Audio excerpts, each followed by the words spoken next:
Centre থেকে বাড়ি এসে এই যে পলতার বড়া ভাজি, এদিকে এখন 12টা বাজে, এদিকে একটা রান্না হচ্ছে আর এক গাদা পলতার বড়া ডাল দিয়ে বেটেছি আর চালের গুঁড়ো দিয়েছি। এদিকে উচ্ছে কেটে নিয়েছি, চিচিঙ্গে কেটে নিয়েছি, আর এদিকে পোস্ত, সর্ষে পোস্ত বেটে নিয়েছি। আর এদিকে দেখুন হাত ঢালাই হচ্ছে, মিস্ত্রিটা কাজ করছে, 3জন মিস্ত্রি কাজ করে। সেন্টার থেকে এসে না সত্যি কথা হাঁপিয়ে যায়, আর ভালো লাগে না।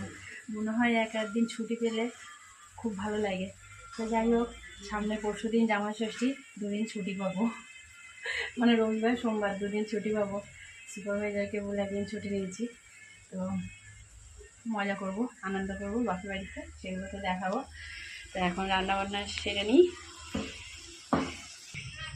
এই দেখো কাজ হচ্ছে, মিস্ত্রিরা কাজ করছে।